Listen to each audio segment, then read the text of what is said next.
ও কেন শব্দ বলে মা বাবাকে কষ্ট দেওয়া যাবে না? বিশ্বনবী মা বাবার গুরুত্ব দিতে গিয়ে এইভাবে তিনি ব্যাখ্যা দিয়ে বুঝিয়েছেন। মা বাবার কথা আর বলার প্রয়োজন আছে? আর প্রয়োজন নেই। 2 নম্বর শেষ করে দিলাম। সময় সংকীর্ণ, আর মাত্র আধ ঘন্টা সময় আছে। এই আধ ঘন্টা সময়ের মধ্যে সংক্ষিপ্ত আকারে আমি আলোচনার 10টা মানে 8টা করলাম, আরও 2টা করলাম, আরও 8টা আছে। তো 3 নম্বর উপদেশ বিশ্বনবীর, সেটা কি?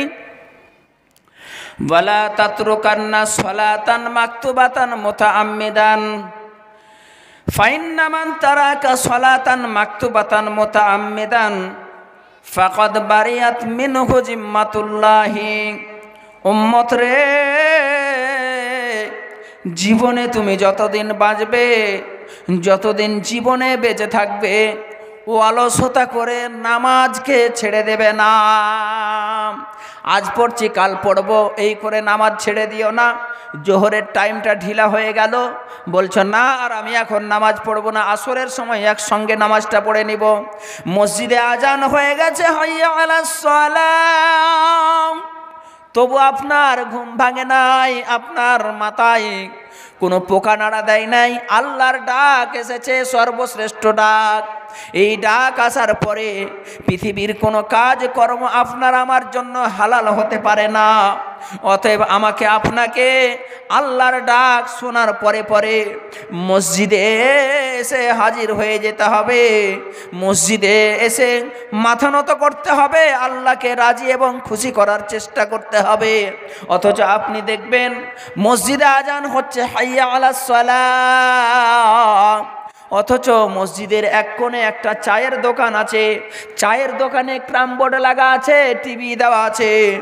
এই যারা ক্রেতা আছে তারা ওই চা খাচ্ছেন, শুধু টিভি দেখাকে কেন্দ্র করে চা খেতে আসছেন, ক্রাম বোর্ড খেলার জন্য চা খেতে আসছেন।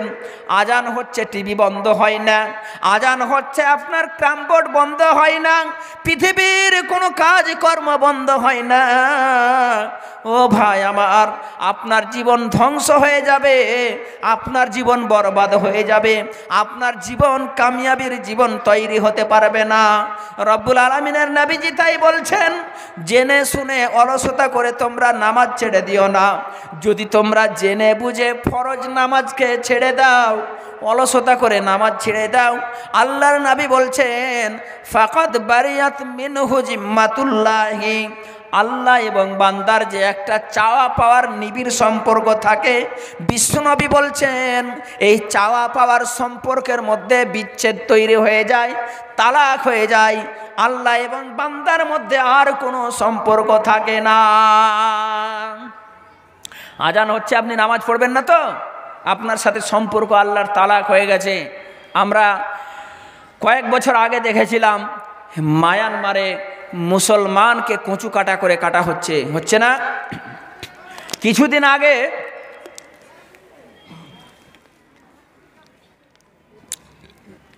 রাজস্থানে মালদার কালিয়াচকের আফরাজুলকে একজন যুবক গাঁইতি দিয়ে কুপিয়ে মারলেন, শেষে পেট্রোল দিয়ে জ্বালিয়ে দিয়েছিলেন। এ খবর আপনারা দেখেছেন। ঝাড়খণ্ডে একজন ব্যক্তিকে পিলারের সাথে বেঁধে দিয়ে জয় শ্রীরাম বলতে বলতে বলতে পিটিয়ে পিটিয়ে পিটিয়ে চোর সন্দেহ করে তাকে দুনিয়া ছাড়া করে দেওয়া হয়েছে। দিল্লির বুকে 1 বছর আগের ঘটনা, একজন হাফিজ সাহেবকে পিটিয়ে পিটিয়ে পিটিয়ে জীবিত মেরে দেওয়া হয়েছে। তাহলে প্রত্যেকটা মানুষের টার্গেট হলো মুসলিম তোষণ করা, প্রত্যেকটা মানুষের টার্গেট হলো মুসলিমকে অত্যাচার করা, মুসলিমকে মারা, তাদের একটা টার্গেট শুধু মুসলিমকে। তা আপনি মার খাচ্ছেন কেন? আপনি বলছিলেন যে মায়ানমারের মুসলমান কুচুকাটা হচ্ছে, ফিলিস্তিনের মুসলমান নিস্তেনাবুদ হয়ে যাচ্ছে। আল্লাহ চাইলে এদেরকে মুহূর্তের মধ্যে ধ্বংস করে দিতে পারে, এ কথা আপনার মুখে আসছে, আপনি বলছেন। কিন্তু আপনি কি ভেবে দেখেছেন যে তাদের প্রতি সাহায্য আসছে না কেন? আমাদের প্রতি সাহায্য আল্লাহ রাব্বুল আলামিন করছেন না কেন? এর মেন কারণ হলো আমরা নামাজ ছেড়ে দিয়েছি। যেহেতু বিশ্বনবী এই হাদিসের ব্যাখ্যা দিয়েছেন, যারা জেনে বুঝে অলসতা করে নামাজ ছেড়ে দিবে, ফাকাদ বারিয়াত মিনহু জিম্মাতুল্লাহি, তার এবং বান্দার মানে বান্দা আল্লাহ এবং বান্দার মধ্যে যে নিবিড় সম্পর্ক থাকবে, এই সম্পর্ক আর আল্লাহ বান্দার সম্পর্ক থাকে না। এই সম্পর্কের মধ্যে তালাক হয়ে যায়, বান্দা মার খাবে, লাত খাবে, জীবন বিলীন হয়ে যাবে, আল্লাহর দেখার বিষয় থাকবে না, আল্লাহর গায়েবী সাহায্য আসবে না, আল্লাহ তাদেরকে মাদাদ করবে না। আপনি যেমন বিবাহ করলেন, কারণবশত আপনার স্ত্রীটা তালাক হয়ে গেল, তালাক হয়ে যাওয়ার পরে কি ওই স্ত্রীর ওপরে প্রাক্তন স্বামীর কোনো দায়িত্ব থাকে? থাকে না। পুরাতন স্বামীর তার উপরে কোনো যেমন দায়িত্ব থাকে না, ওই রকমই জেনে শুনে যারা নামাজ ছেড়ে দেয় তাদের উপরে আল্লাহর কোনো দায়িত্ব থাকে না, আল্লাহ তাদের দায়িত্ব নেন না, আল্লাহর জিম্মেদারিতে ওই সমস্ত বান্দারা থাকে না। অথচ আজকে আমরা নামাজমুখী হতে পারলাম না, সব কাজ করতে পারি, দান খয়রাত করতে পারি বেশি বেশি করে, কিন্তু নামাজে যেতে পারলাম না। যদি একজন ব্যক্তিকে পাড়ার ইমাম সাহেব বলে, ভাই চলুন তো একটু নামাজ পড়ে আসি, তখন আপনাকে ও একটা ফতুয়া মারবে, শুধু ফতুয়া নয়, ফতুয়াটা মজবুত করার জন্য বুকে থাবা মারবে এইভাবে। নামাজ না পড়তে পারি ইমান চাঙ্গা আছে, হয় কি না এরকম আপনার এলাকায় হয়? নামাজ না পড়তে পারি ইমান চাঙ্গা আছে, কত বড় ইমানদারের বেটা ইমানদার, নামাজ পড়ে না আর ও হলো পাক্কা ইমানদার। কেমন? লবণ ছাড়া তরকারি খেতে পারবেন? পারবেন? মোটামুটি 5 থেকে 7টা কিংবা 10টা মশলা দিয়ে একটা তরকারি রেডি হয়। 10টা মশলার 9টাই দিলেন না, শুধু লবণ দিয়ে রান্না করলেন, বলুন তো তরকারিটা খেতে পারবেন কিনা? অবশ্যই পারা যাবে, মানে লবণ থাকলে সব পারবেন খেতে। আর লবণ নাই, যতই মশলা দেন আপনি, যতই দামি দামি তেল দেন, যতই দামি আপনার গরম মশলা দেন আর মিট মশলা দেন, আপনার তরকারি খাওয়া যাবে না, থুতু করে ফেলতে হবে।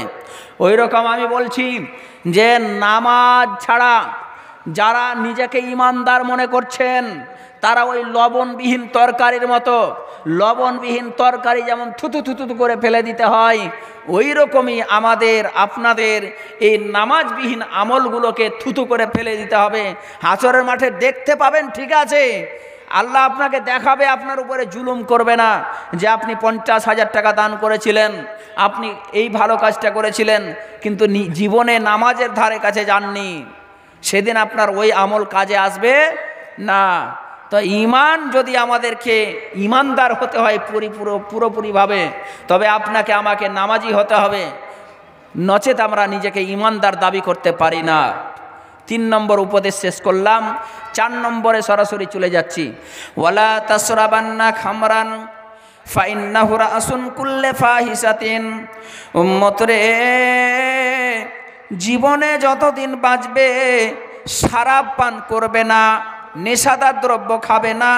শরাব মানে যে দোকানে দেখবেন কাঁচের বোতলে এইরকম সাদা সাদা মদ পাওয়া যায়, আর এই মদ থেকে দুর্গন্ধ বের হয়, যেই দুর্গন্ধ পেলে মাথাটা বিগাড় নিয়ে নেয়, আর মদ খাওয়ার কারণে একটা মানুষের, সুস্থ মানুষকে পাগল বানিয়ে দিতে সক্ষম থাকে এই মদ। এখন আমি আপনি তো খুব খুশি যে মদ শুধু বোতলের জিনিসটাকে, বোতলে যে তরল পদার্থটা থাকে এটাকেই শুধু মদ বলা হয় না। বিশ্বনবী জনাবে রাসূলুল্লাহ সাল্লাল্লাহু আলাইহি ওয়াসাল্লাম তিনার ভাষায় তিনি বলেছেন, মদ হলো যেটা অল্প পরিমাণে খেলে, মানে বেশি খেলে, অল্প পরিমাণে খেলেও নেশাগ্রস্ত হয়, আর বেশি খেলে তো হয়। এখন আপনি বলুন তো, আমি জীবনে বিড়ি খাইনি, যদি আমি একটা বিড়ির টান দিয়ে দিই বা একটা বিড়ি খেয়ে নিই, আমার মাথাটা ঘুরবে কি ঘুরবে না, গন্ডগোল হবে কি হবে না আমার মাথায়? আমি জীবনে সিগারেট খাইনি, আমি যদি একটা সিগারেট খেয়ে নিই, আমার মাথায় গন্ডগোল চলে আসবে, আমার ব্রেনের চাকাটা ঘুরে যাবে, আমার ব্রেন ঠিক মতো কাজ করবে না। ভাই, যদি আমি জর্দা দিয়ে একটা পান খাই, 300-500 এইরকম জর্দার নাম আছে, যে 300-500 জর্দা দিয়ে যদি পান খাই, সুস্থ মানুষের ব্রেনটাকে উল্টে দেবে, সুস্থ মানুষের ব্রেনকে আপনার পাগল বানিয়ে দিবে কিছু মুহূর্তের জন্য। আজকে আমাদের সমাজে গুটকা খায়, মধু খায়, শেখার খায়, বিমল খাই, তিরাঙ্গা খাই, এই রকমের অনেক অনেক নেশাদার দ্রব্য আছে যেটাকে আমরা মদ মনে করি না, কিন্তু বিশ্বনবীর ভাষায় এটাও মদ। এই হাদিস শোনার পরে যদি আপনি আগামীকালকে মদগুলো পান করেন, বিড়ি পান করেন, গুটকা পান করেন, শেখার খান, মধু খান, আপনার যত রকমের নেশাদার দ্রব্য আছে এই সমস্ত নেশাদার দ্রব্য যদি আপনি খান, তাহলে কাল কিয়ামতের মাঠে আপনাকে অপরাধীর লিস্টে তুলে দেওয়া হবে।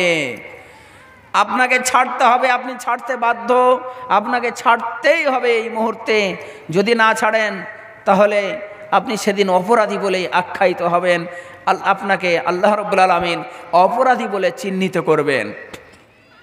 তারপরে 5 নম্বর উপদেশ, আর এই মদটাকে আল্লাহ রাব্বুল আলামিনের নবী নিষেধ করলেন কেন? তিনি বলছেন ফাইন্নাহু রাসুন কুল্লি ফাহিসাতিন, মদ হলো সমস্ত পাপের জড়। পৃথিবীতে যত পাপ আছে, মারামারি হোক না কেন, কাটাকাটি হোক না কেন, চুরি হোক না কেন, ডাকাতি হোক না কেন, পৃথিবীতে যত রকমের কাজ আছে, যত রকমের বড় বড় পাপ আছে কিংবা ছোট পাপ আছে, মানুষ মার্ডার করা থেকে নিয়ে ছোট পাপ পর্যন্ত সমস্ত পাপ করাটা তার দ্বারাতে সহজ হয়ে যায়। যখন একজন ব্যক্তি মদ পান করে নেয়, তার ব্রেন আর ঠিক থাকে না, সে তখন সমস্ত পাপগুলোকে সহজে করে নিতে পারে। এজন্য বিশ্বনবী বলছেন তোমরা মদ পান করবে না। কেন মদ পান করবে না? এজন্য ফাইন্নাহু রাসুন কুল্লি ফাহিসাতিন, এই মদ হলো সমস্ত পাপের জড়, সমস্ত পাপের মূল অস্ত্র হলো এই মদ।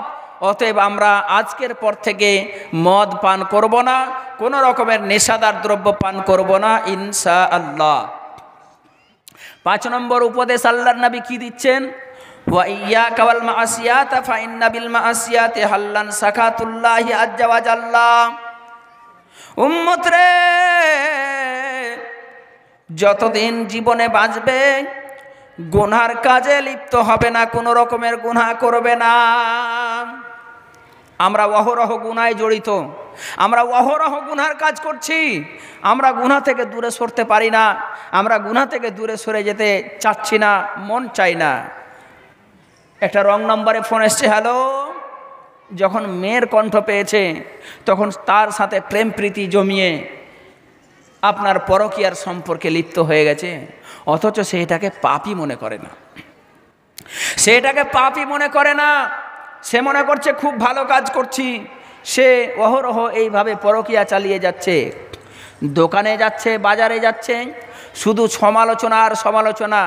ইসলামপুর জামে মসজিদে ওই যে খতিব সাহেবটা আছে, আজকের জুমাতে খুতবা দিল। আরে কেমন খুতবা দিয়েছে রে? এ কোনো খুতবা হলো? এ কোনো বক্তব্য হলো? শুধু চায়ের দোকানে সমালোচনা আর সমালোচনা। আরে অমুক এত তাড়াতাড়ি বিল্ডিং বাড়ি করে নিল, নিশ্চয়ই লোকটা ডাকাতি করেছে। এইরকম আপনি ধারণা করে করে করে করে করে আপনি পাড়ায় পাড়ায় সমালোচনা করে বেড়াচ্ছেন। এই জন্য আল্লাহর নবী জনাবে রাসূলুল্লাহ সাল্লাল্লাহু আলাইহি ওয়াসাল্লাম বলছেন, উম্মত তোমরা জেনে বুঝে পাপের কাজ করিও না, পাপ করো না। কেন পাপ করবে না? যদি তোমরা পাপ করো তো তোমাদের উপরে আল্লাহ তাবারাক ওয়া তাআলা রাগান্বিত হয়ে যাবেন, তিনি রেগে যাবেন। আর যদি কোনো বান্দার উপরে, কোনো উম্মতের উপরে আল্লাহ রাব্বুল আলামিন স্বয়ং রাগে রাগান্বিত হয়ে যায়, রেগে যায়, তাহলে ওই ব্যক্তি আর কামিয়াবির জীবন তৈরি করতে পারবে না। অতএব উম্মত তোমরা পাপ থেকে বেঁচে থাকবে, তোমরা পাপের কাজ থেকে বেঁচে থাকবে। 5টা হয়ে গেল। 6 নম্বর, ওয়া ইয়াকা ওয়াল ফিরারা মিনাজ জাহফি ওয়া ইন হালাকান নাস। উম্মত রে, তোমরা পৃথিবীতে যতদিন বাঁচবে, যদি কোরআনকে বাঁচানোর জন্য, যদি ইসলামকে প্রতিষ্ঠিত করার জন্য, যদি দ্বীনের দাওয়াত দেওয়ার জন্য, হাদিসের দাওয়াত দেওয়ার জন্য, আল্লাহ এবং তার নবীর দাওয়াতগুলোকে পৃথিবীতে ছড়িয়ে দেওয়ার জন্য জিহাদের প্রয়োজন পড়ে, যুদ্ধ করার প্রয়োজন পড়ে, তবে তোমরা যুদ্ধে যাবে। তবে শুনে নাও, মনে করে নাও ইসলামপুর গ্রামের সবাই যেন কোরআনকে বাঁচানোর জন্য যুদ্ধে করতে গেছে। যুদ্ধ করতে করতে করতে করতে ইসলামপুরের সবাই যেন মরে গেছে। এখন একজন ব্যক্তি যুদ্ধের ময়দানে বেঁচে আছে। ওই ব্যক্তিটি বলছেন, যদি আমি এই যুদ্ধের ময়দান ছেড়ে পালিয়ে না যাই তাহলে আমাকেও কতল করে দেওয়া হবে, আমাকেও নিস্তেনাবুদ করে দেওয়া হবে, আমাকেও হালাক করে দেওয়া হবে। না না না না, আল্লাহর নবীজি বলছেন ওয়াইয়াকা ওয়াল ফিরার মিনাজ জাহাফি ওয়া ইন হালাকান নাস, যদি সমস্ত লোক হালাক হয়ে যায় তাহলে তুমি সেখানে ধৈর্য ধরে থাকবে এবং যুদ্ধ চালিয়ে যাবে। যদি সেই যুদ্ধে তুমি মারা যাও তবে তুমি শহীদের স্থান পাবে। তবু ময়দান ছেড়ে পালানো যাবে না। সবাই মরে গেছে, মানে এখন আমি একাই আছি। আমি যদি ময়দান ছেড়ে না পালাই তাহলে আমি আর এখানে বাঁচতে পারবো না। অতএব জীবন বাঁচানোর জন্য আমি এই জেহাদের ময়দান ছেড়ে পালিয়ে যাব, তা না হলে আমি আগামীকালকে আর আমার স্ত্রী পুত্রের মুখ দেখতে পাবো না। এই ভেবে আপনি জেহাদের ময়দান ছেড়ে পালাতে পারবেন না। এটা বিশ্বনবীর কঠিন নিষেধাজ্ঞা। এই নিষেধাজ্ঞাকে আমাদেরকে মেনে চলতে হবে। 6 নম্বর উপদেশ এটা আল্লাহর নবী জনাবে রাসূলুল্লাহ সাল্লাল্লাহু আলাইহি ওয়াসাল্লাম করলেন যে তুমি মরে যাও ঠিক আছে, তবু ময়দান ছেড়ে পালিয়ে যেও না। ময়দান ছেড়ে কারা পালায়? যারা মুনাফিক, তারা ময়দান ছেড়ে পালায়। ঈমানদার কখনো ময়দান ছেড়ে পালিয়ে যেতে পারে না। অতএব আমরা যুদ্ধের ময়দান ছেড়ে পালাবো না। আমরা যুদ্ধের ময়দান ছেড়ে পালাবো না। 10টার মধ্যে 6টা শেষ করে দিলাম। 7 নম্বরে চলছি এবার। ওয়াইয়াকা ওয়াল ফিরার মিনাজ জাহাফি ওয়া ইন হালাকান নাস ওয়াইজা আসাবান নাসে মাউতুন ওয়াইজা আসাবান নাসে মাউতুন। যদি কোনো জায়গায় মহামারী দেখা দেয়, মহামারী রোগ চলে আসে, ওই মহামারী থেকে বাঁচার জন্য গ্রাম ছেড়ে পালিয়ে যাবে না।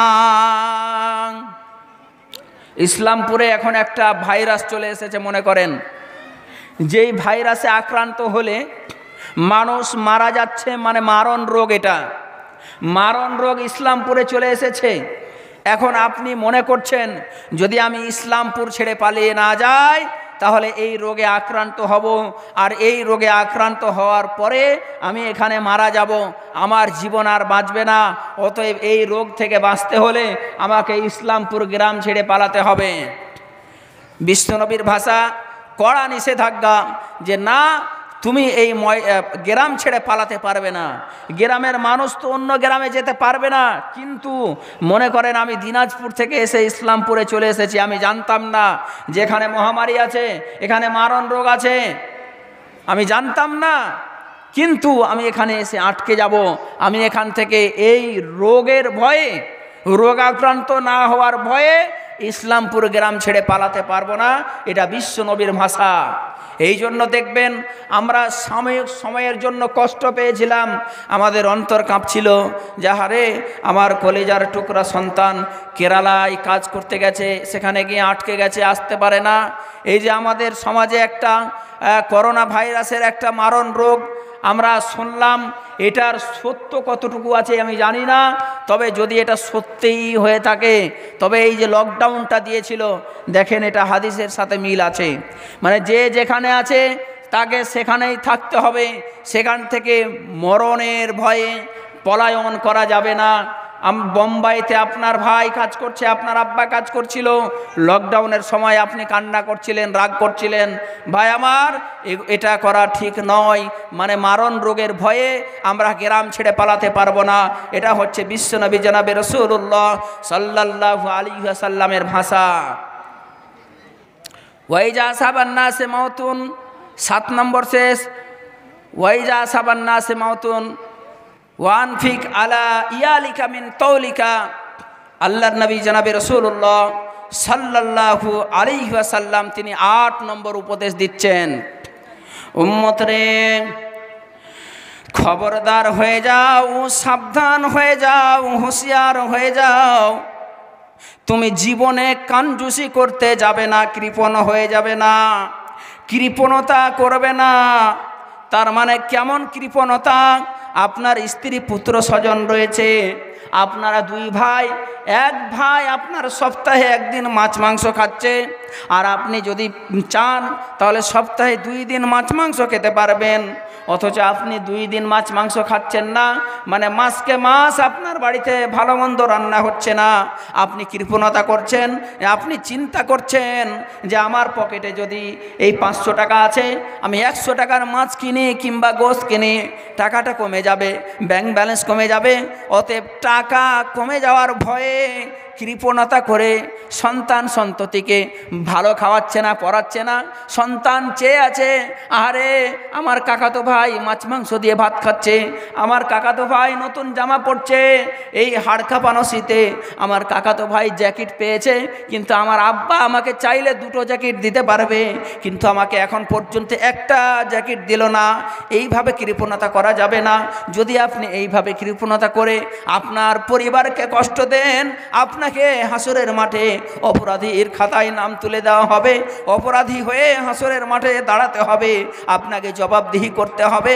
আপনার টাকা আপনার সামর্থ্য অনুযায়ী আপনাকে খরচ করতে হবে আপনার পরিবারের পেছনে।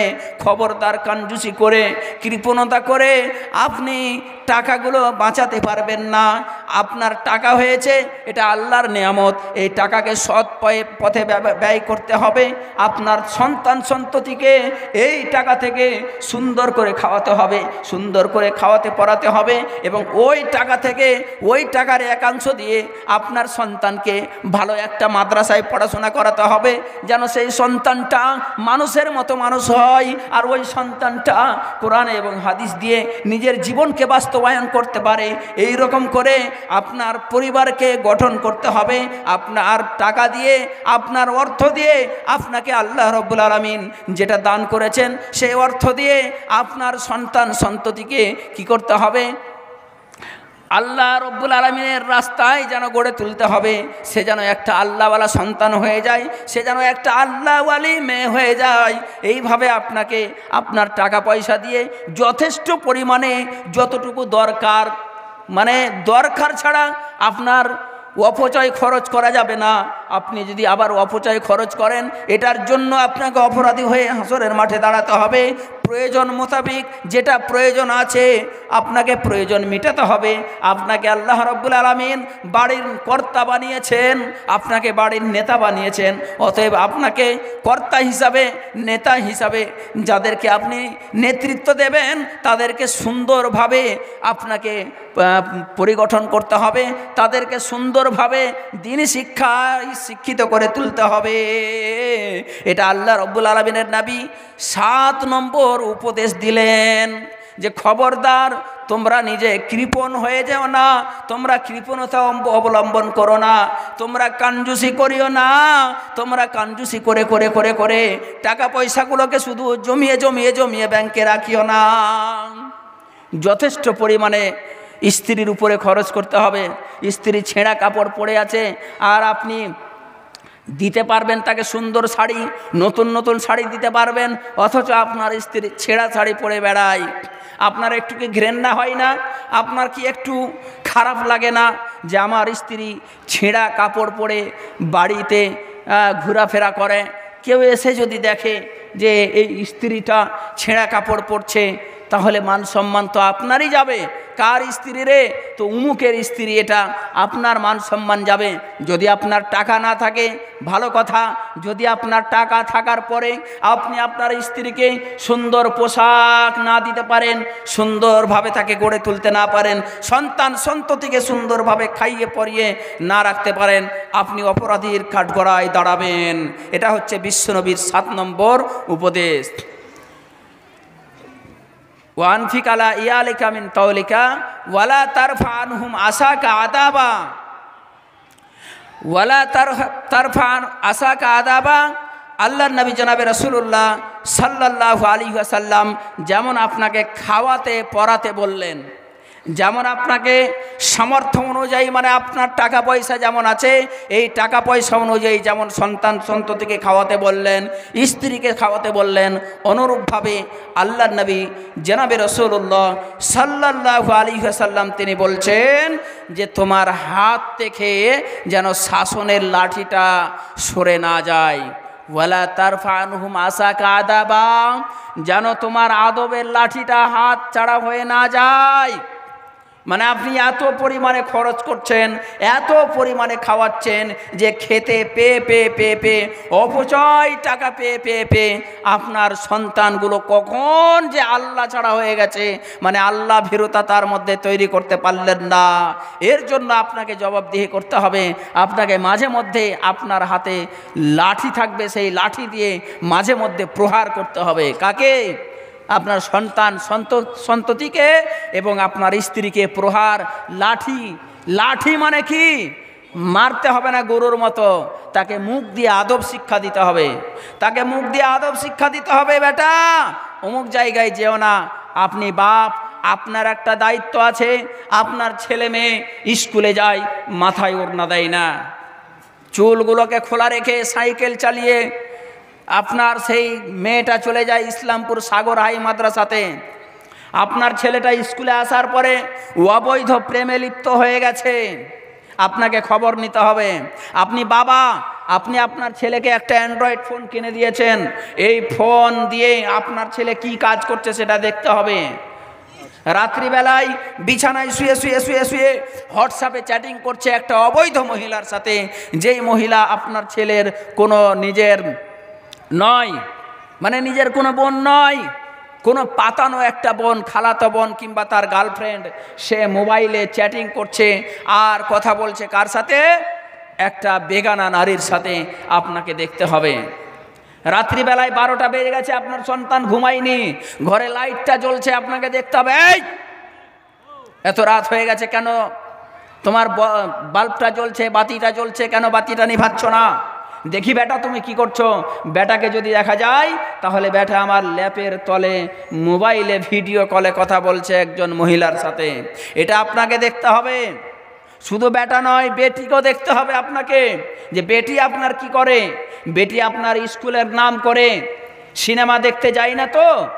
বেটি আমার স্কুলের নাম করে পার্কে ঘুরতে যায় না তো? এই সমস্ত জিনিসগুলো আপনাকে বাপ হিসাবে খেয়াল রাখতে হবে, দেখতে হবে।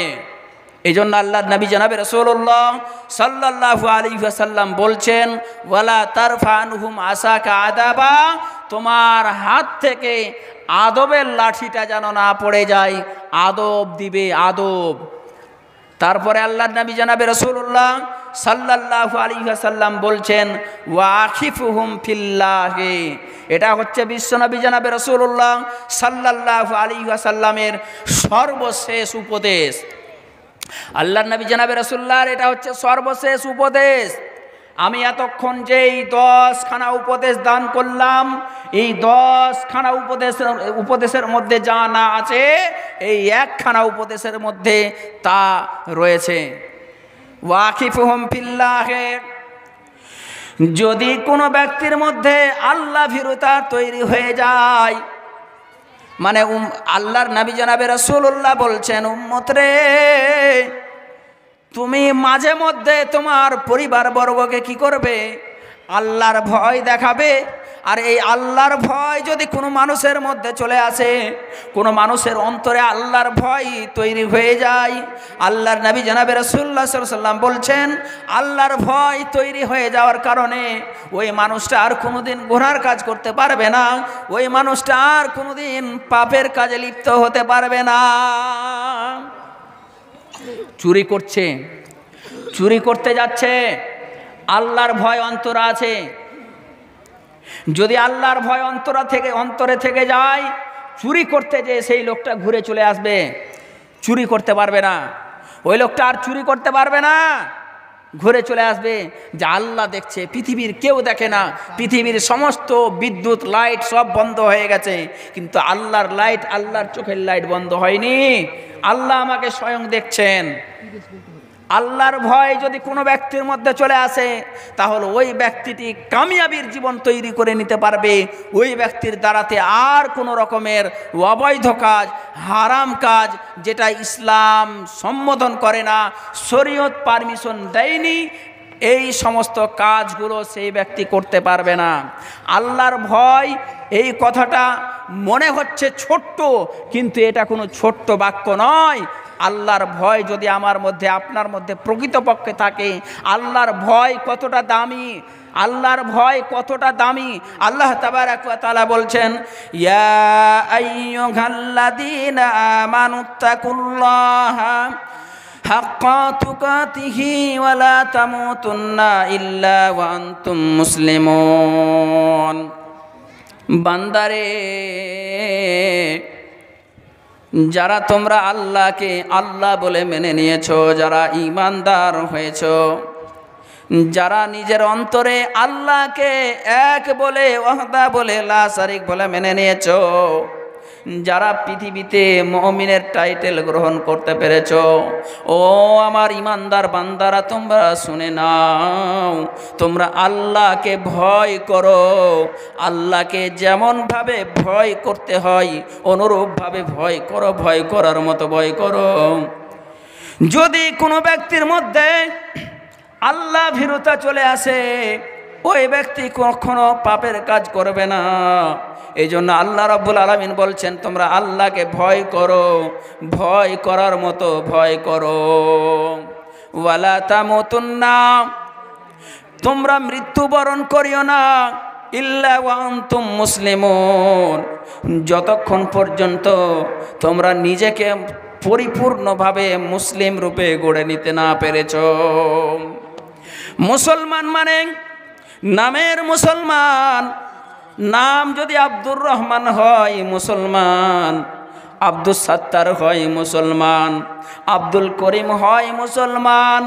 শুধু নাম দেখে মুসলমান আমরা আজকে চিহ্নিত করি, আখ্যায়িত করি, কিন্তু আদৌ এই মানুষটার মধ্যে আল্লাহ ভীরুতা আছে কিনা এটা দেখি না। যদি কোনো মানুষ এইরকম নাম দেখে একজন ব্যক্তিকে মুসলমান বলে, ভুল হবে। কেন? এই লোকটা মুসলমান নামের দ্বারাতে হতে পারে না, তার মুখে দাড়ি আছে বলে মুসলমান হতে পারে না। এই লোকটার ভেতরে আল্লাহর ভয় থাকতে হবে। আল্লাহর ভয় না থাকলে ওই লোকটা নিজেকে মুসলিম বলে, ঈমানদার বলে দাবি করতে পারে না। আল্লাহ যেখানে বললেন ভয় করার মতো ভয় করো, ভয় করার মতো ভয় করো, কেমন ভয় করার মতো ভয়? একটা উদাহরণ যদি আপনাকে দিই, আপনি অবশ্যই বুঝতে পেরে যাবেন যে আল্লাহ ভীরুতা কাকে বলে। সত্যি এভাবে আল্লাহকে ভয় করতে হয়। কেমন ভাবে? আপনারা কাশ্মীর নাম শুনেছেন তো? কাশ্মীরের একটা শহর আছে যেটা হচ্ছে শ্রীনগর, বা কাশ্মীরের রাজধানী সম্ভবত শ্রীনগর। তো শ্রীনগরে একটা বাদশাহ আছে। আমি একটা কিতাবের মধ্যে এই ঘটনাটা পড়েছিলাম, সেটা হচ্ছে মাওয়াইজে হাসানা।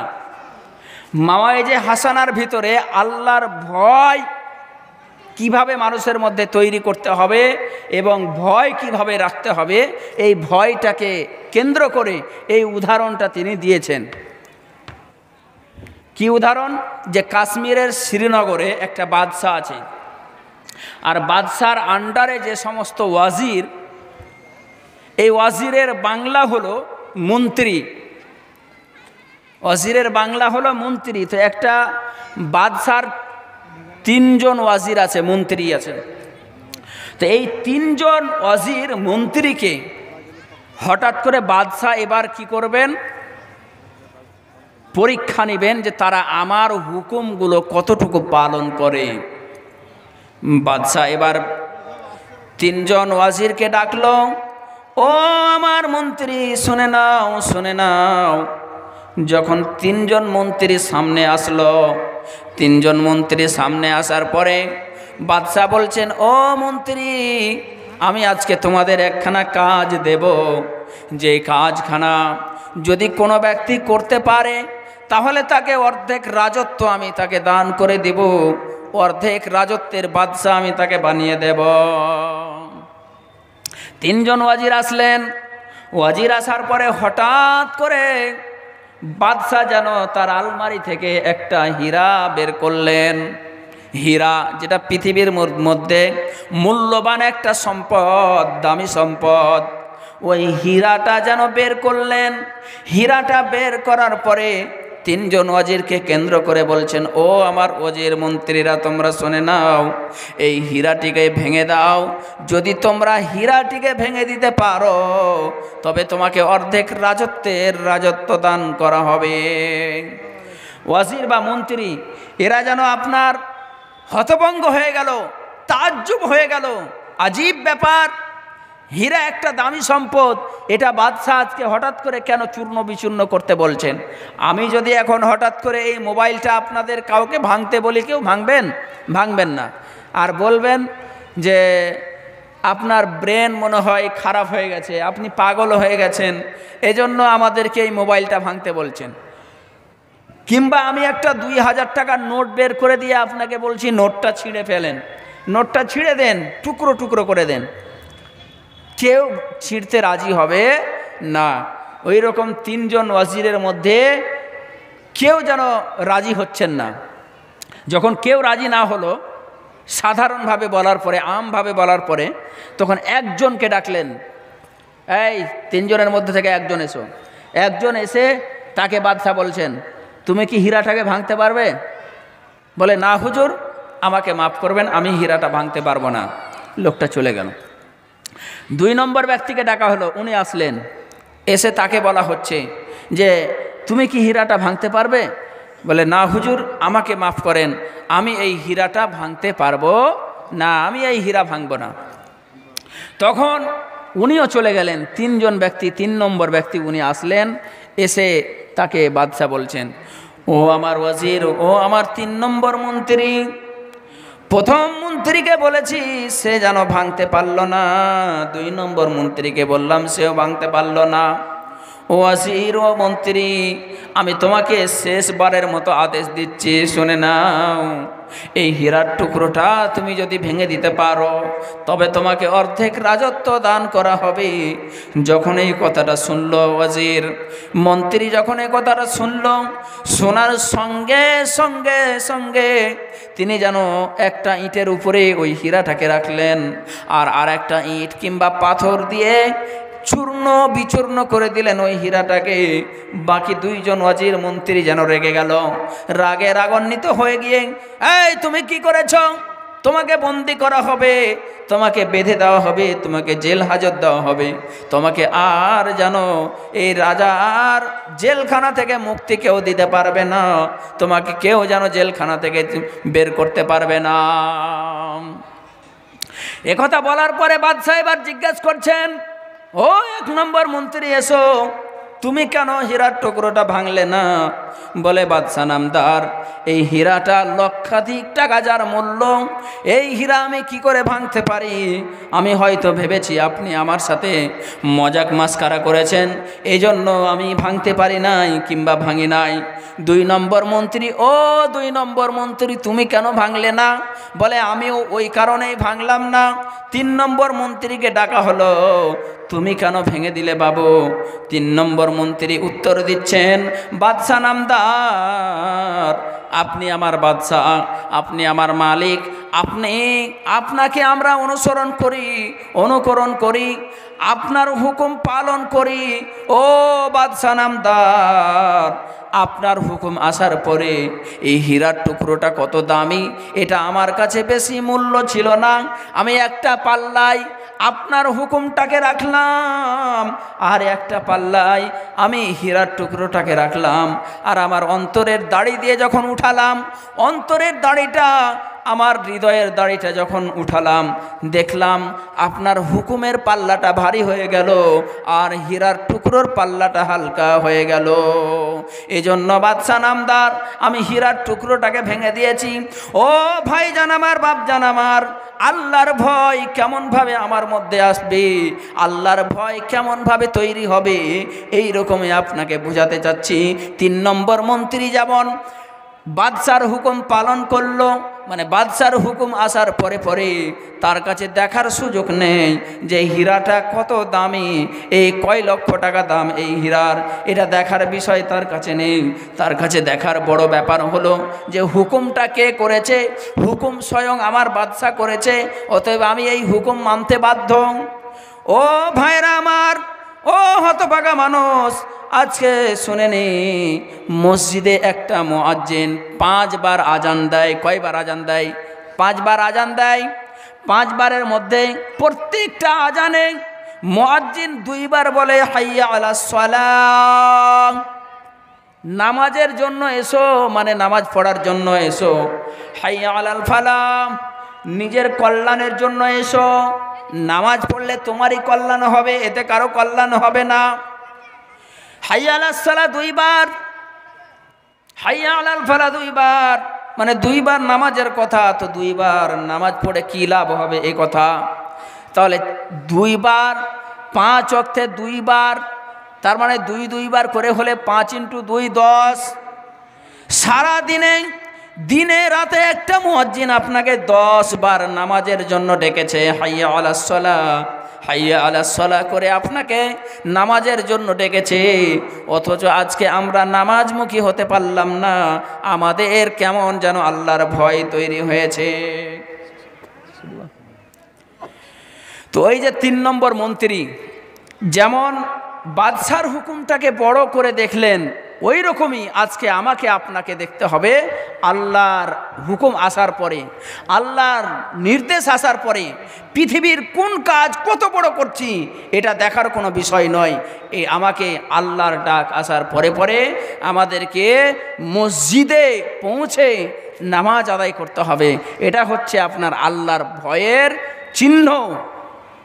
এটা থাকলে আমরা বুঝতে পারবো, বা আপনি নিজেকে দাবি করতে পারবেন যে আজান শুনেছি মানে আমাকে নামাজের ছটফটি লেগেছে, আমার মধ্যে আল্লাহর ভীরুতা তৈরি হয়েছে, আল্লাহর ভয় তৈরি হয়েছে। এজন্য আমি বলছিলাম আপনাদেরকে যে বিশ্বনবী জনাবে রাসূলুল্লাহ সাল্লাল্লাহু আলাইহি ওয়াসাল্লাম 10খানা উপদেশ যে দিলেন, এই 10খানার মধ্যে যদি 9খানা পালন না করতে পারি, 1খানা যদি আমরা পালন করতে পারি শেষেরটা ওয়াকিফুহুম ফিল্লাহে, তাহলে 9খানা হুকুম অটোমেটিক আপনার মধ্যে চলে আসবে, আপনি পালন করতে পারবেন। আমি যদি কোনো দিন পথ ভুলে যাই, হাত সানি দিয়ে কাছে নিও, মমতার বন্ধনে আমায় বেঁধে সব ভুল ক্ষমা করে দিও। আমি যদি কোনো দিন পথ ভুলে যাই, হাত সানি দিয়ে কাছে নিও, মমতার বন্ধনে আমায় বেঁধে সব ভুল ক্ষমা করে দিও, সব ভুল ক্ষমা করে দিও। জেনে না জেনে কত করি অপরাধ, কখনো করো না তুমি বাদ প্রতিবাদ, তোমার দয়ার সীমা নাই নাই নাই, সেই দয়া পেতে আজ কাঁদি আমিও। আমি যদি কোনো দিন পথ ভুলে যাই, হাত সানি দিয়ে কাছে নিও, মমতার বন্ধনে আমায় বেঁধে সব ভুল ক্ষমা করে দিও। ভুল ছাড়া জীবনে আর কি আছে, ভুল করে ফিরে আসি তোমার কাছে, তোমার দেয়া সেই আলোকিত পথ, সেই পথে খুঁজে পাই আসল কিমত। আজ শুধু ফরিয়াদ তোমার কাছে, আজ শুধু ফরিয়াদ তোমার কাছে, সেই পথে চলবার শক্তি দিও। আমি যদি কোনো দিন পথ ভুলে যাই, হাত সানি দিয়ে কাছে নিও। মমতার বন্ধনে আমায় বেঁধে সব ভুল ক্ষমা করে দিও, সব ভুল ক্ষমা করে দিও। আজকের আলোচনা এখানেই সমাপ্তি করলাম। যদি কোনো ভাই কষ্ট পেয়ে থাকেন তাহলে ক্ষমা করবেন। আসসালামু আলাইকুম ওয়া রাহমাতুল্লাহ।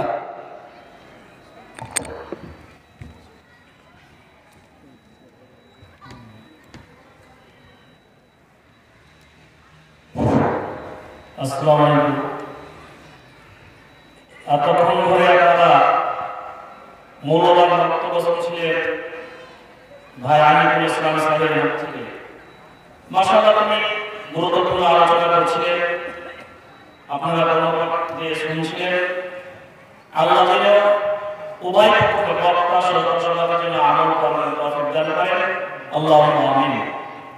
এলাকাবাসী উপস্থিত বলছি, রাত প্রায় সোয়ার বাজছে এখন ঘড়িতে। আপনারা ইতিমধ্যে ছোটাছুটি করছেন, হয়তো অনেকেই ভাবছিলেন যে ঈশা নামাজ পড়ে যাব, এসে আমাদের পড়া হয়ে গেছে আশা করছি আর কি। আপনারা ইতিমধ্যে না থেকে আপনারা জালসা প্যানেলে এসে উপস্থিত হন আর মূল্যবান কিছু কথা শোনার সুবর্ণ একটা সুযোগ নিন। আজকে যদি এই মূল্যবান কথা না শুনতে আসেন, সত্যি এটা আল্লাহ আপনাদের একটা সুযোগ করে দিয়েছেন। অনেকে চেষ্টা করে যে আমার বাড়ির পাশে আমার আশেপাশে হলে পরে আমি হয়তো প্রোগ্রামটা শুনতে দূরে কারণ থেকে পারলাম। তো আপনার আশেপাশে হয়েছে, এই সুযোগটা আপনাকে আমাকে ছাড়তে হবে না। আরো বিশেষ কথাটা যে গত কয়েকদিন আগে আল্লাহ সুবহানাহু ওয়া তাআলার ওয়াসিস মেহেরবানিতে কয়েকদিন আগে একটা হালকা কোনো শীত গেল, আমরা সত্যি ঠান্ডা অনুভব করতে পেরেছি। সেই মতো যদি অবস্থা থাকতো তাহলে আমরা কিন্তু আসতে পারতাম না মনে হয়।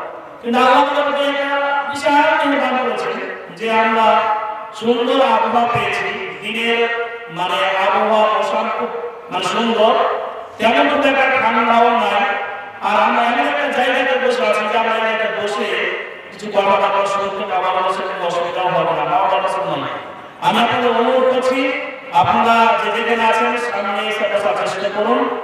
এখন আপনাদের সামনে একটা ছোট্ট ছেলে দাদা করবো, তারপরে এসেছেন ওনাকে আমি অনুরোধ করবো, বুঝতে পারবো।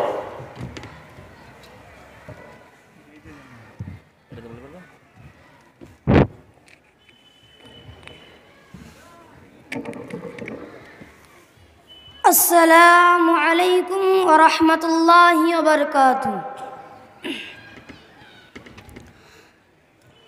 কুরআন মধুর বাণী আমি যখনই শুনি আমার মন ভরে যায়। কুরআন মধুর বাণী আমি যখনই শুনি আমার মন ভরে যায়। শোনো মুমিন মুসলমান, পড়ে দেখো না কুরআন, কত শান্তি পাওয়া যায়। কুরআন মধুর বাণী, প্রতিটি হরফে 10 নেকি আছে, আমলে জমা হয়। পাপের খাতা হতে পাপ যায় তোমার হেঁটে, নেকিতে হই বোঝায়। এমন বরকতময় দিয়ে সবারই মনে দাওয়ায়। শোনো মুমিন মুসলমান, পড়ে দেখো না কুরআন, কত শান্তি পাওয়া যায়। কুরআন মধুর বাণী, কুরআন এমন গ্রন্থ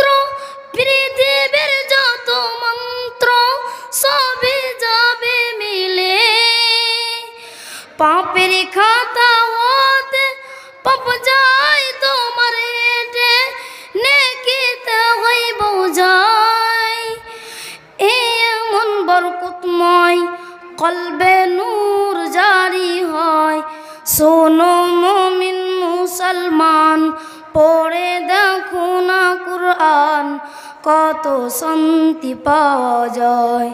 কুরআন মধুর বাণী, এসকেম নজরুল বলে কুরআন আমার ঈমান, কুরআন জীবন বিধান। কোরআনের খলিফা যে মানবে না, সে পাপীরা হবে না ফরমান। বেবি নাজনীন বলে কুরআন রাখো সিনায়, শোনো মুমিন মুসলমান, পড়ে দেখো না কুরআন, কত শান্তি পাওয়া যায়। কুরআন মধুর বাণী, কুরআন মধুর বাণী, আমি যখনই শুনি আমার মন ভরে যায়।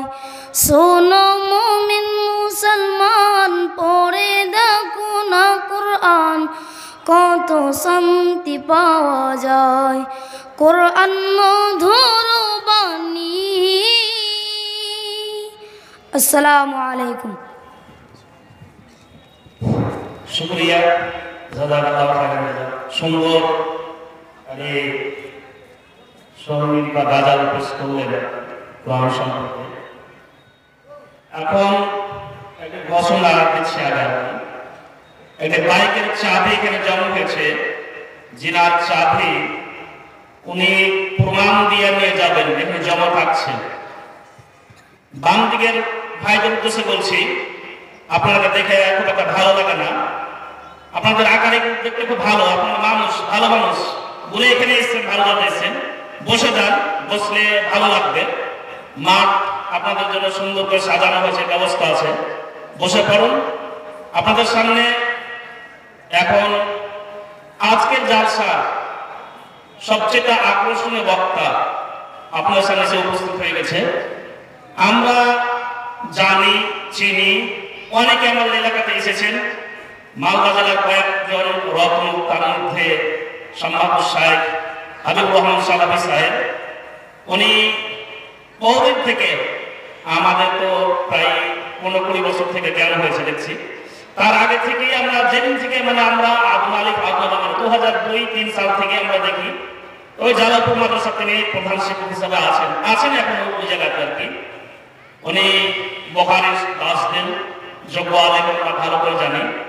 মাশাআল্লাহ, ওনার কণ্ঠস্বর ভালো, আমরা এও জানি। মূল্যবান বক্তব্য পেশ করেন এও জানি। তবে আল্লাহ ওনাকে যতটুকু আজকে তৌফিক দিবেন, উনি কতটুকু বলবেন। আপনাদের উদ্দেশ্যে বারবার কথা বলছি, আমরা জানি এটা ইসলামপুর ইসলামিয়া শিশু শিক্ষালয় প্রতিষ্ঠানের উন্নতি কল্পে জালসা। আমরা মাথায় এটা রাখবো, আমরা এসেছি দুটো উদ্দেশ্যে, কিছু সুন্দর শুনে শিখে আমল করব, আর কিছু আমরা দান সদকা করে আমরা পরকালের জন্য আমরা কামিয়াবি সফলতা অর্জন করবো, এ নিয়ে এসেছি। মৌলানা সাহেব আপনাদের সামনে এখন এসে উপস্থিত, তিনি এখন বক্তব্য পেশ করবেন আপনাদের সামনে। মূল্যবান বক্তব্য সাথে সাথে মৌলানার আর একটা মেন দায়িত্ব, প্রতিষ্ঠানকে লক্ষ্য করে উনি বক্তব্য পেশ করবেন, আপনাদের কাছ থেকে কিছু দান সংগ্রহ করবেন। উনি এখনই আপনাদের সামনে আসছেন। ওনার সময় ছিল 8টা থেকে 10টা, যেটা কিছুক্ষণ লেট চলছে, আজকে একটু লেট হয়েছে। এখানে একটু কাপড় চোপড় করতে হলো, একটু আরামসে নিতে হলো। যা টাইমটা 2 ঘন্টায় ওনার, এখন যে টাইমে শুরু হলেন এখান থেকে 2 ঘন্টা উনি আপনার সামনে বক্তব্য রাখবেন এবং তিনি কিছু কালেকশন করবেন। আপনারা মন খুলে কালেকশন দিবেন, যার সাথে আল্লাহ তাআলা সফল করেন, কামিয়াব করেন, এই যে সহযোগিতা করবেন। আল্লাহ হাফেজ। আসসালামু আলাইকুম।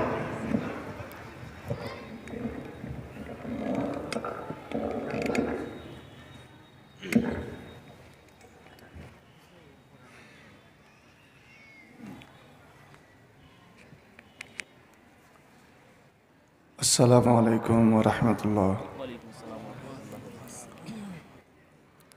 ভাই সভাপতি সাহেব বললেন, আপনারা এই মজলিসের সম্মান দিন, এই মজলিসের মর্যাদা দিন। আল্লাহ রাব্বুল আলামিন আপনাদের মর্যাদা দিবেন। এই মুহূর্তে আসমানের নিচে জমিনের উপরে আপনাদের চেয়ে ভালো মানুষ আর কেউ নাই। এটা আমি আপনাদের সামনে মুখের সামনে বলছি না, এটা নবীর হাদিস। কারণ এই মজলিসে, এই সভাতে যারা এই সভার আদব কায়দা বজায় রেখে বসার সুযোগ পেয়েছে, 4টা গুণে ওরা গুণান্বিত। তার মধ্যে একটা ওয়াযাকারাহুমুল্লাহু ফি মান ইনদাহু, আল্লাহ আপনাদের প্রত্যেকের নাম নিয়ে নিয়ে তার নিকটতম ফেরেশতাদের সামনে বয়ান দিচ্ছেন যে দেখো আমার অমুক বান্দা, অমুক বান্দা, অমুক বান্দা, তার বাড়ি অমুক জায়গা, এই কষ্ট করে এখানে এসে একমাত্র আমার আর আমার নবীর মহব্বতে বসেছে। আজ আমি এদের সঙ্গে কি ব্যবহার করি, এর চেয়ে আর কি সম্মান চাইছেন যে আল্লাহ আপনাদের বয়ান দিচ্ছেন, আপনাদের বর্ণনা দিচ্ছেন তার ফেরেশতাদের সামনে।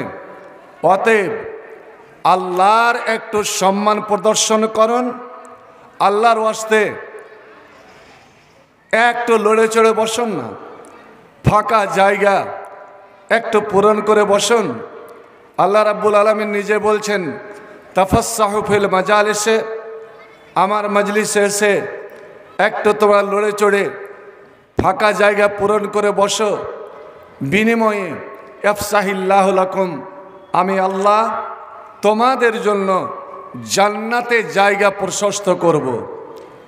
যদি আমাদের জীবনের কামনা বাসনা যদি জান্নাত হয়, আর এই শীতের রাত্রে কষ্ট করে যদি এখানে এসে থাকেন, তবে অবশ্যই অবশ্যই একটু লড়ে চড়ে ফাঁকা জায়গা পূরণ করে বসুন।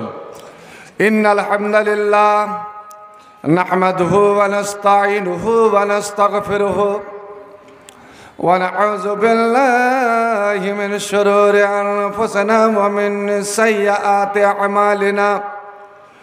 মান ইয়াহদিহিল্লাহু ফালা মুদিল্লা লাহু ওয়া মান ইউদ্লিল ফালা হাদিয়া লাহু।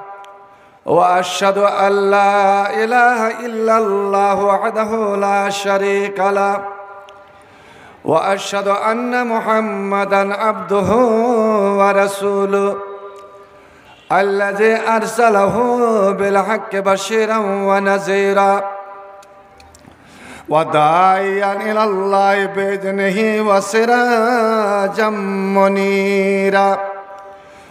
أما بعد فإن خير الحديث كتاب الله وخير الهدي هدي محمد صلى الله تعالى عليه وسلم وخير الأمور أوازمها وشر الأمور محدثاتها وكل محدثة بدعة وكل بدعة ضلالة وكل ضلالة في النار.